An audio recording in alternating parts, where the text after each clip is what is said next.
Today we are going to learn about the deficiency diseases. But before understanding deficiency diseases, we have to understand about the communicable or non-communicable diseases. Okay, student?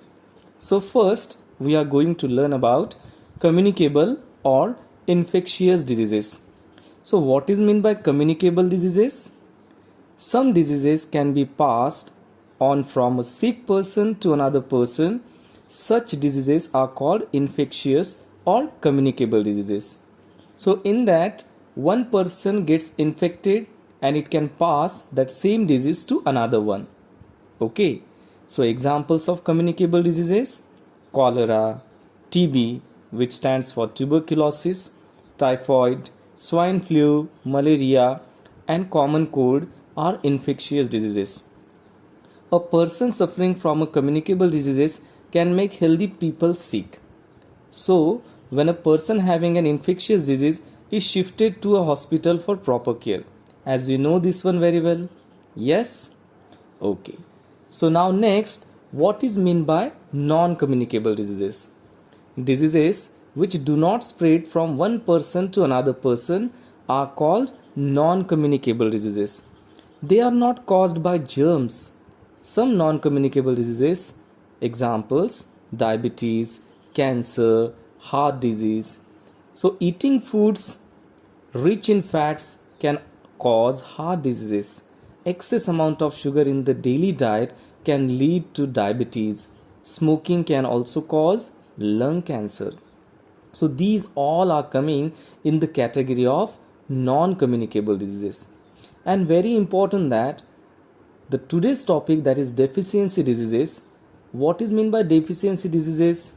Actually, deficiency diseases are caused when the body does not get sufficient amount of nutrients, right? And these diseases are also called as non-communicable diseases. Okay, so first of all, the definition we have to understand. What is meant by deficiency diseases? A disease caused due to lack of one or more nutrients in the diet over a long period of time is called deficiency diseases, or also it is called as nutritional disorder. So deficiency diseases may be protein energy deficiency diseases, mineral deficiency diseases, vitamin deficiency diseases. So one by one we have to see all these one. Okay, so first we have to understand deficiency of carbohydrates. So what will happen when we are taking a lack of carbohydrate in our diet? So now let's see that. Carbohydrate are the chief source of energy needed by our body.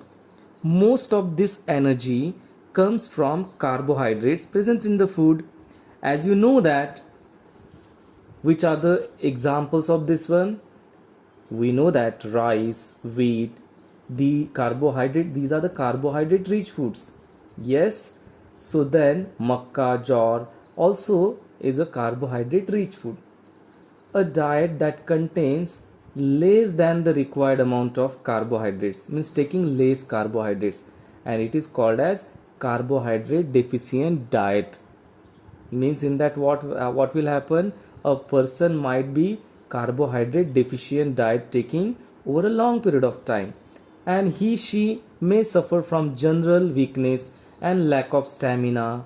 She also cannot bear any physical or mental strain and very weak about it.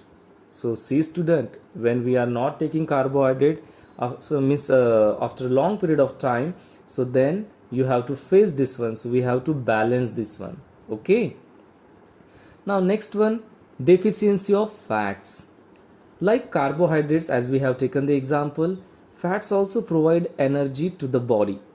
These fats gives more energy than the carbohydrates, as you know this one. Yes, so fats helps in the synthesis of vitamin D, vitamin K in our body. Okay, so fats also help in keeping the skin and hair soft. So deficiency of fats causes body weakness and loss of stamina. Okay student, so this is all about the deficiency of fats. So we have to take the fats in a proper way, not so much because obesity, it might be, we have to face in our body. Yes. Okay, now next one, deficiency of proteins. Student, you know that proteins are required by the body to form a new cells and tissues and repair the damaged ones. So this protein helps na in the body growth actually. This protein deficiency can also leads a stunted growth, swelling of face, discoloration of hair, skin diseases and diarrhea. These type of problems we have to face if we are taking less protein in our diet. So if there is a deficiency of protein and carbohydrates or protein energy deficiency for a long period of time, the growth may stop completely. Such a person becomes very lean and thin and so weak, and she may not be able to move also, and collapsed very early because no cells are there in the body, damaged cells cannot be recovered. Yes, and bodybuilding cells also not be there, so we don't have a stamina to stand ourselves, right? So diseases like kwashiorkor and the marasmus are very common among children suffering from protein and carbohydrate deficiency. So both will come in that, protein as well as carbohydrate deficiency. Okay student? Yes. Now deficiency of vitamins. Vitamins help our body to fight against diseases, and the disease caused by the deficiency of vitamins are called vitamin deficiency diseases. So some important diseases we have to see now which are caused by the deficiency. Now we have to see the table. Vitamin A deficiency disease, night blindness. If we are not taking vitamin A for a long period of time, so we have to face the disease, which one? Deficiency disease name, night blindness. Symptoms, you will see that unable to see in a dim light or at night. Okay. Vitamin B1 deficiency disease will be beriberi. So what will happen in that symptoms? Swelling and pain in legs, dizziness, palpitation, loss of appetite. Yes. Then vitamin C deficiency disease, scurvy, swelling and bleeding of gums, poor resistance to cold. Okay student. Vitamin D, so because of that deficiency disease will be there, rickets, and symptoms will be twisted and bent bones, because bone become very soft in that one, so they can bend. Okay. Vitamin K, in that hemorrhage might be there, excess bleeding from any injury and slow clotting of blood. Okay student, so these are nothing but a deficiency of vitamins, so we have to take in a proper way actually this one. Okay, which is very important to fight against diseases. Okay, now the last one we are going to see, that deficiency of minerals. Minerals do not provide energy but are needed in small amount for proper growth, repair of tissues, and for the regulation of many body functions. So in that what we have to, iron is required. This is very important mineral by our body for the formation of what? RBC. It stands for red blood cells. Iron deficiency causes anemia. Then after loss of appetite, fatigue, and then after general weakness and loss of stamina. Deficiency of iodine causes retarded growth, mental disability, we cannot take decision properly and we are disabled to do the things, and abnormal enlargement of the thyroid gland or goiter. In Hindi it is called as ghenga. Okay, so deficiency of calcium causes brittle bones and tooth decay in that. But remember, all the deficiencies can be prevented by taking a balanced diet. Student understood what is meant by balanced diet? Once again we have to remember, a diet containing proper amount of each nutrient.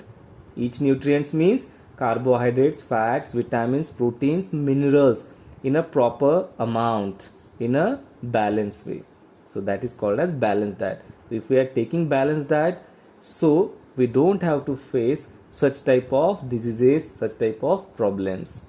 Okay student, in this way we have completed this deficiency diseases topic along with the basic points.